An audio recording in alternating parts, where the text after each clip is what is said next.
한국 같은 약소국이 어떻게 강력한 군사력을 가진 대국들과 함께 할 수 있겠어. 여기 프랑스에서 방위산업 전문가로 일하고 있는 여성이 있습니다. 강대국만이 방위산업을 주도할 수 있다고 생각하던 이 사람은 최근 한국이 무기 시장의 판도를 바꿨다는 것을 알게 됩니다. 사실을 확인하기 위해 온 출장에서 한국에 숨겨진 비밀을 알게 되었다고 하는데요. 대체 무슨 일이 있었던 걸까요? 오늘의 사연 지금 시작합니다. 안녕하세요. 제 이름은 소피 르블랑입니다. 파리에 있는 국제경제연구소의 경제전략가로 일하고 있어요. 12년 동안 방위산업 동향을 연구해왔죠. 미국, 러시아, 프랑스, 독일 같은 큰 국가들은 잘 알고 있었지만 한국이라고요? 정말 놀라운 일이었어요. 저는 파리에 있는 제 책상에 앉아 창밖의 아름답고 오래된 건물들을 바라보고 있었어요. 아침 햇살이 돌벽을 비추면서 황금빛으로 물들이고 있었죠. 보고서를 다시 한번 읽으면서 책상을 손가락으로 툭툭 두드리고 있었는데 이 숫자들이 도무지 이해가 되지 않았어요. 한국이 방위산업 수출을 5년간 4.9%나 늘렸다고 합니다. 이제 세계 10위 수준이 되었고 전 세계 시장 점유율이 2.4%래요. 검은색 재킷을 살짝 고치고 어깨 길이에 짙은 머리카락을 귀 뒤로 넘기면서 전문적인 모습을 유지하려고 했어요. 르블랑 씨?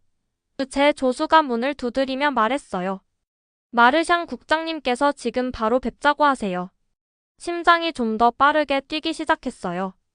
앙투안 마르샹은 세계은행의 연구 책임자예요. 그는 그냥 수다나 떨려고 사람들을 사무실로 부르는 분이 아니거든요. 그의 사무실은 크지만 단순했어요.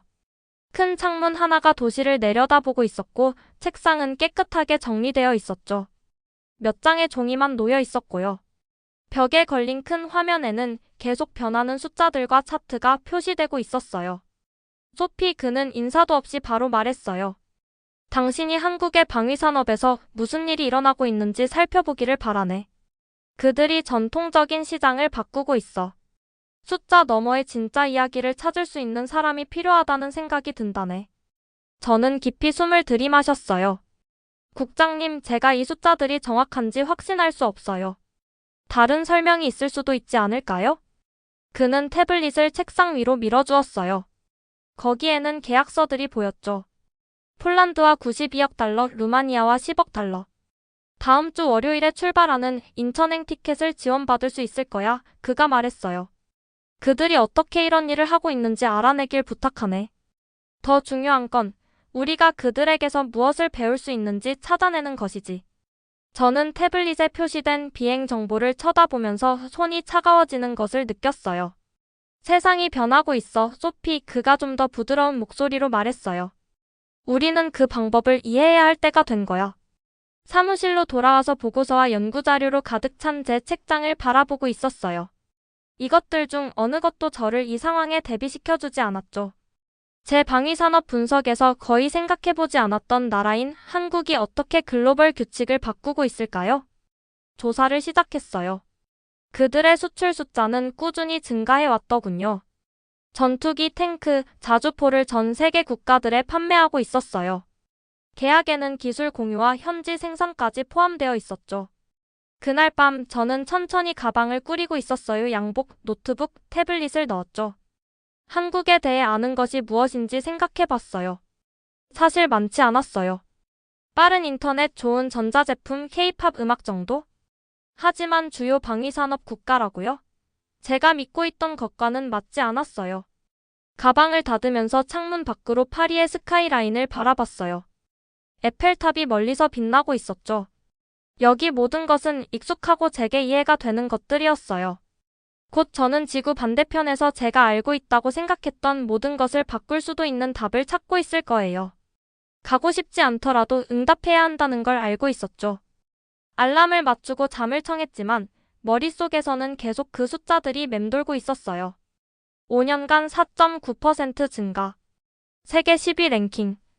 2.4% 시장 점유율. 제가 글로벌 방위 산업에 대해 알고 있다고 생각했던 모든 것에 도전장을 내민 숫자들이었어요. 그때는 몰랐지만 이 여행은 제 전문적인 의견만 바꾸는 것이 아니라 제가 세상을 바라보는 방식까지 바꾸게 될 거예요. 13시간 비행 끝에 드디어 인천공항에 착륙했어요. 입국 심사장으로 걸어가면서 다리가 뻣뻣하게 굳어있는 느낌이었죠. 유럽 공항들처럼 긴 줄과 많은 서류 작업을 예상하고 있었는데 그 대신 자동 게이트들이 줄지어 서 있는 모습이 보였어요. 여권을 스캐너에 올려놓았더니 기계가 부드럽게 삐 소리를 내고 있었어요. 초록색 불이 깜빡였죠. 30초 후 저는 공식적으로 한국에 입국한 상태였어요. 긴 대기 시간도 없고 지친 직원들의 질문도 없었어요. 정말 빠르네. 저는 혼잣말을 중얼거리고 있었어요. 여기선 모든 것이 빠르게 움직이고 있었어요. 짐을 찾고 기계에서 기차표를 사고 서울행 공항철도에 탑승했어요. 모든 게 완벽하게 작동하는 화면들을 사용해서 말이죠. 혼란도 없고 지연도 없었어요. 휴대폰이 진동했어요.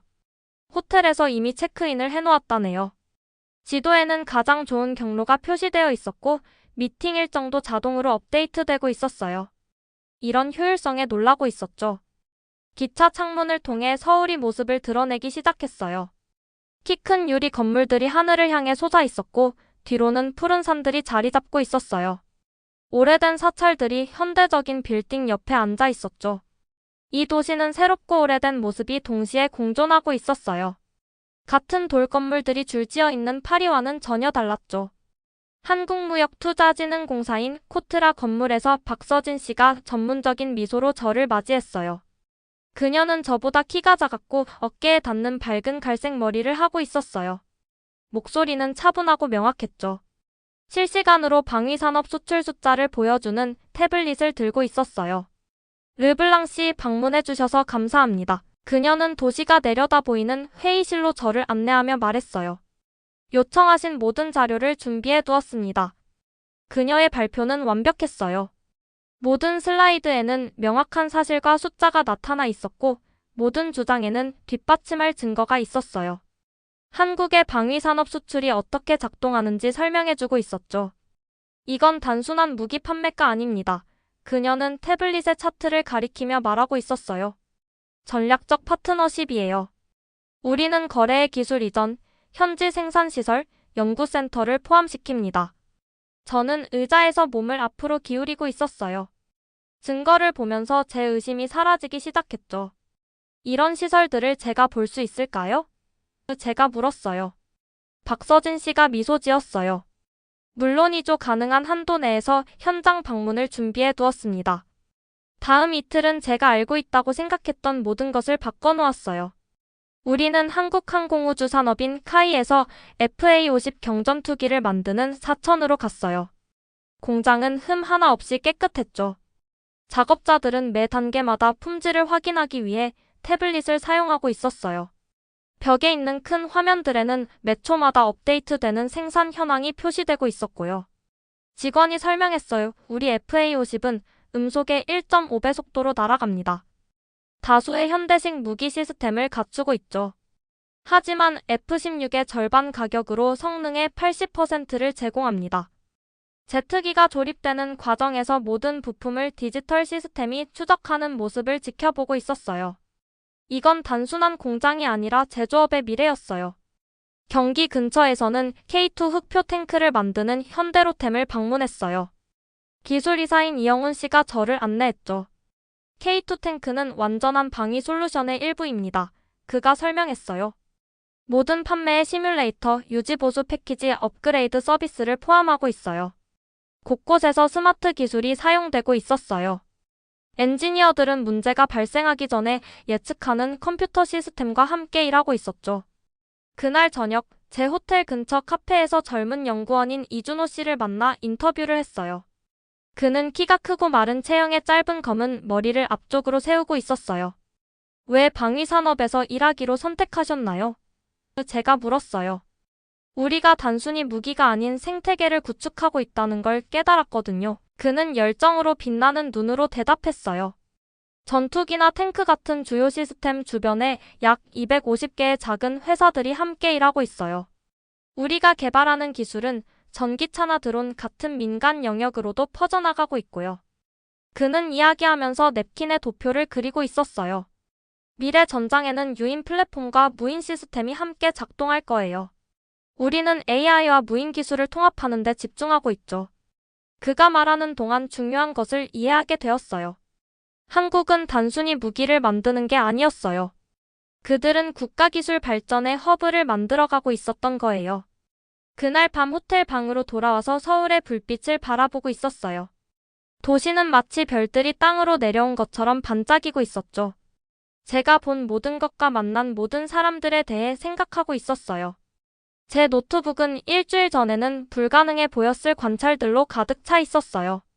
어떤 나라들이 방위 기술을 주도할 수 있는지에 대한 제 오래된 생각들이 완전히 바뀌었죠. 저는 그들의 데이터에서 실수를 찾을 것이라고 생각하며 이곳에 왔었는데 그 대신 제가 전혀 예상하지 못했던 미래의 비전을 발견했어요. 서울에 있는 제 호텔 창문 밖으로 비가 내리고 있었어요. 빗방울들이 유리창을 타고 길게 줄을 그리며 아래로 경주하듯 흘러내리고 있었죠. 저는 침대 가장자리에 앉아 태블릿에 있는 계약 정보를 보고 있었어요. 노르웨이가 한국에서 K9 썬더 자주포 24대를 구매할 계획이라고 했어요. 가격은 53억 달러나 된다네요. 이건 단순히 큰 포를 사는 게 아니었어요. 계약에는 훈련 시스템, 유지 보수 패키지, 노르웨이 자체 사격 통제 시스템인 오딘과의 특별 연결까지 포함되어 있었죠.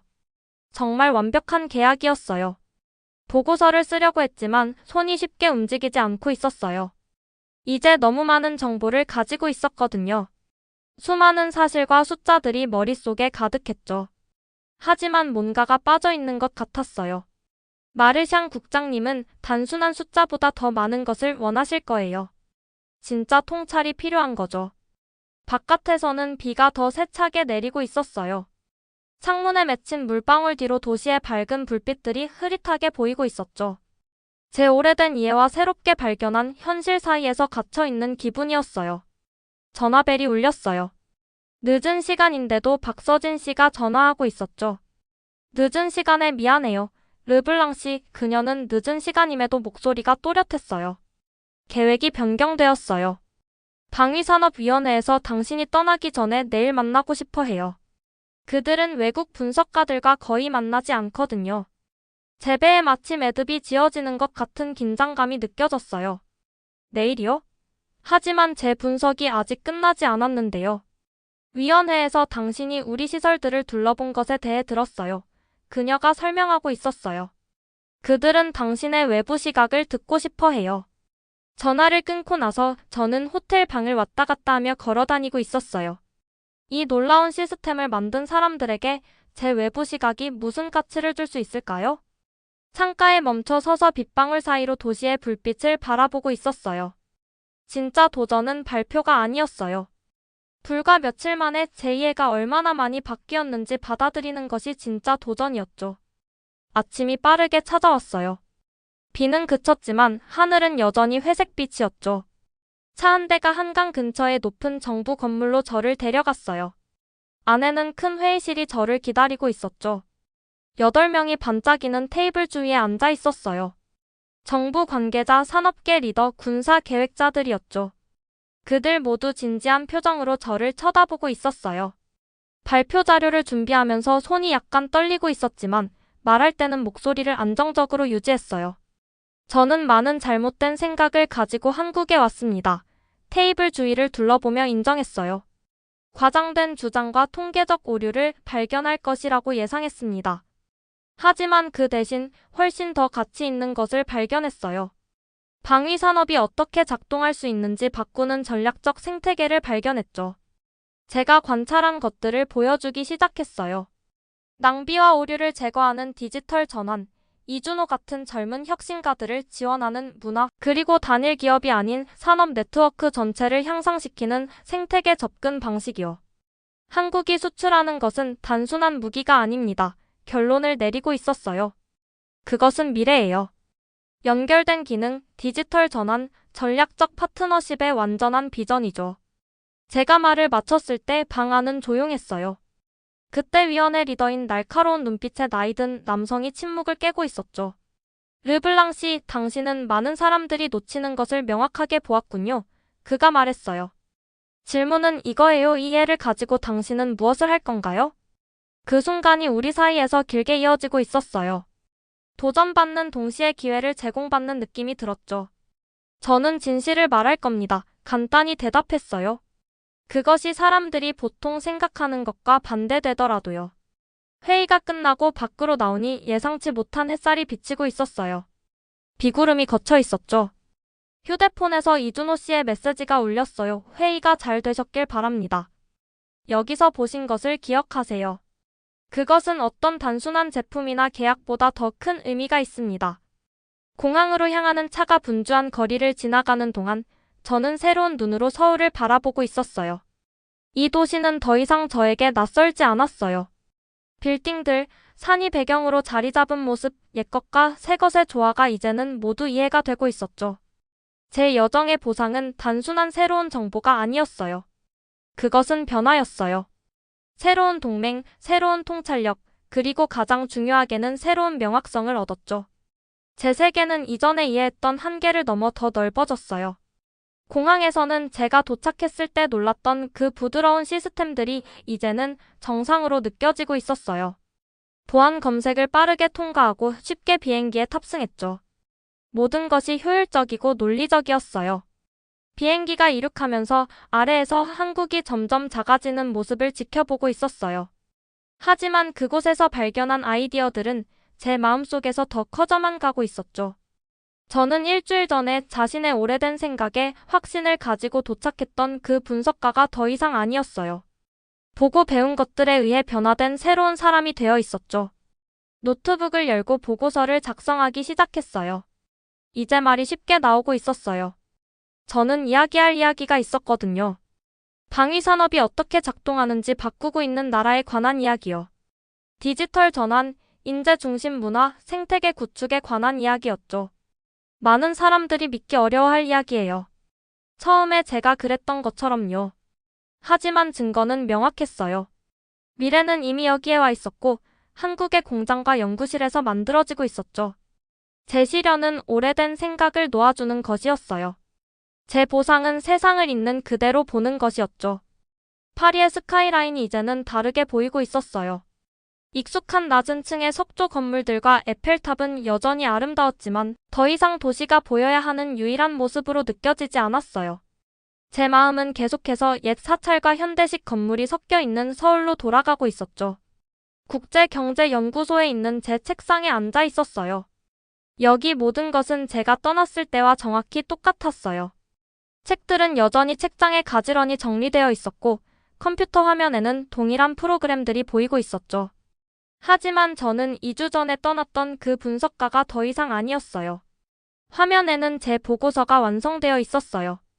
제목은 이렇게 써 있었죠. 전략적 생태계 한국 방위산업은 단순한 무기가 아닌 미래를 수출하고 있다.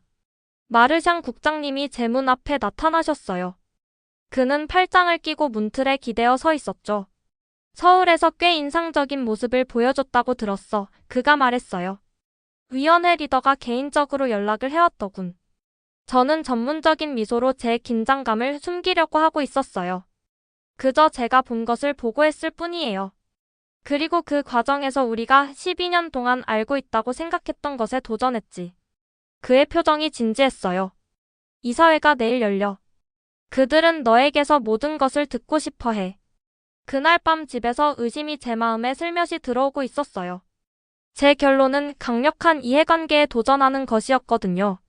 항상 리더였던 미국과 유럽의 방위산업체들, 전통적인 업체들을 선호하는 정책 이반자들, 오래된 아이디어에 자신의 경력을 쌓아온 제 동료들이요. 노트북에 있는 제 프레젠테이션 슬라이드를 보고 있었어요. 제 발견을 좀 더 부드럽게 만들어야 할까요? 더 안전하게 가야 할까요? 이렇게 많이 무리를 일으키지 말아야 할까요? 그때 박서진 씨에게서 이메일이 도착했어요. 그녀는 제 현장 방문 영상의 일부를 보내왔더군요. 그녀의 메시지는 간단했어요. 데이터를 넘어선 결과물이 보이고 있어요. 당신이 본 것을 믿으세요. 비디오를 다시 보고 있었어요.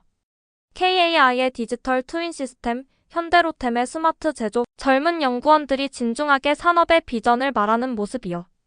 노트북을 닫고 결정을 내렸어요. 편안함보다 진실이 더 중요했죠.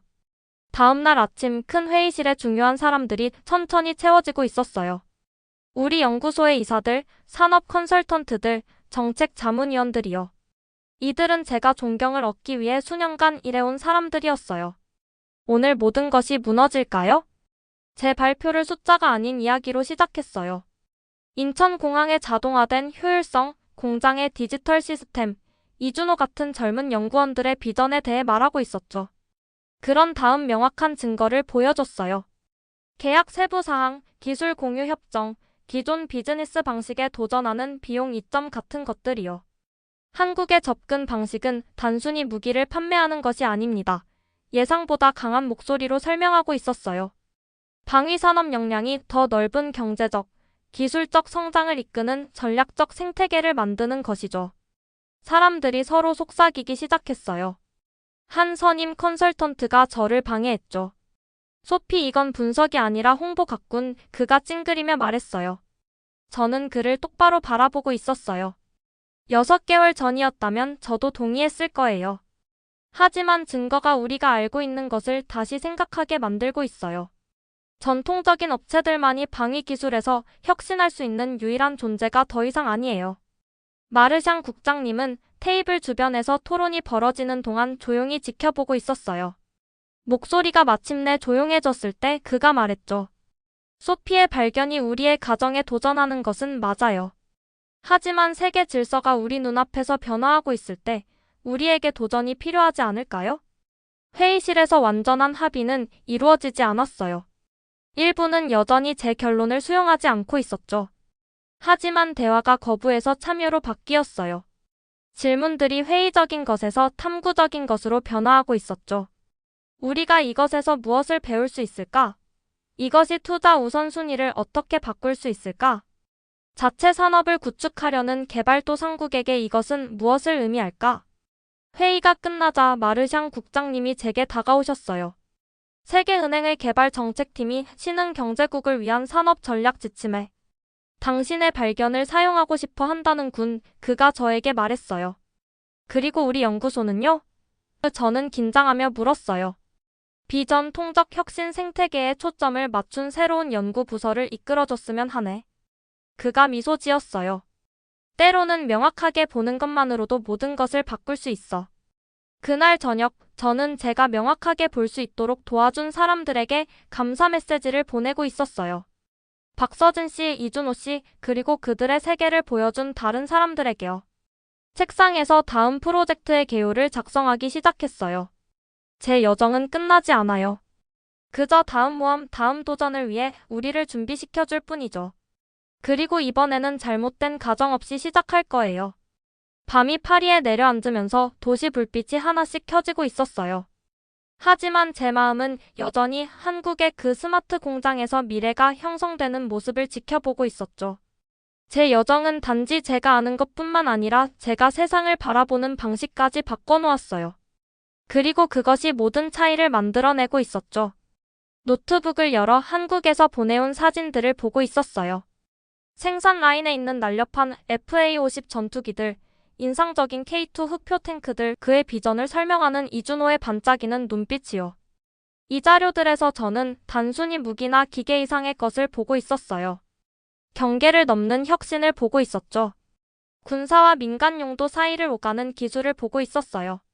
산업 전체를 들어올리는 생태계를 보고 있었죠.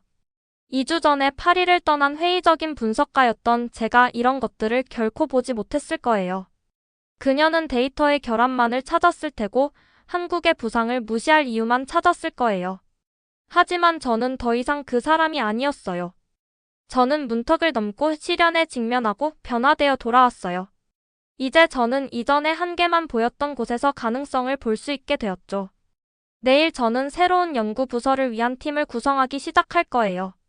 우리는 예상치 못한 곳에서 혁신을 찾을 거예요. 오래된 가정에 도전하고 세상을 있었던 모습이 아닌 되어가고 있는 모습 그대로 볼 거예요.